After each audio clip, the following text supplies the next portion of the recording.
வணக்கம். நெருப்பு தமிழர்.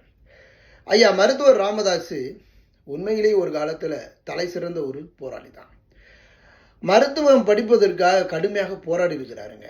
கடுமையாக அங்கே இங்கே பிச்சை எடுத்து போராடி அதை படித்து அதில் வெற்றி பெற்றிருக்கிறாரு. அது மட்டுமா வெற்றி பெற்றாரு? ₹1, ₹2, ₹5 மக்களுக்கு நல்ல சேவையும் செஞ்சிருக்கிறாரு. அதன் வாயிலாக அந்த ₹1, ₹2 வாயிலாக மக்களுக்கு சேவை மட்டும் செய்யாம அதில் மக்களுக்கு பல சமூக சிந்தனைகளையும் ஊட்டி இருக்கிறாரு அப்படிங்கிறது ஒரு நிதர்சனமான ஒரு உண்மை. அதற்கப்புறம் ஐயா மருத்துவர் என்ன பண்ணியிருக்கிறாரு, நாம ஒரு இயக்கத்தை தொடங்குவோம் அப்படின்னு ஒரு முடிவு பண்ணி இந்த பாட்டாளி மக்கள் அப்படிங்கிற இயக்கத்தை தொடங்கும் போது இந்த இயக்கத்தினுடைய நிர்வாகிகள்லாம் எல்லா ஊர்களையும் எப்படி தெரியுமா இருந்திருக்கிறாங்க, எல்லாரும் தினக்கூலி மக்களாக இருந்திருக்கிறாங்க.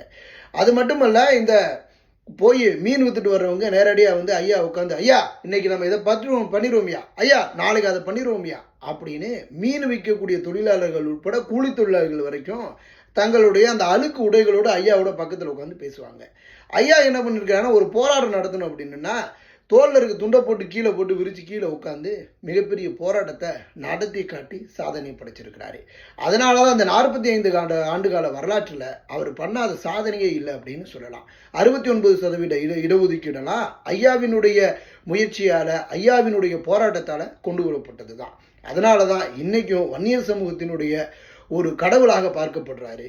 ஆனாலும் வருங்காலங்களில் அரசியலுக்காக ஒரு சில மாற்றங்களும், குடும்பத்தினுடைய இந்த கொடூரமான ஒரு துயரத்தில் சிக்கி அன்புமணியால் அவதிப்பட்டு, அதற்கப்புறம் சௌமியா அன்புமணியால் இன்றைக்கு துன்பப்பட்டு துயரப்பட்டு பல்வேறு விதமான அவல நிலைக்கு தள்ளப்பட்டு தான் கட்சியை கையில் எடுத்திருக்கிறாரு அப்படிங்கிறது தான் உண்மை.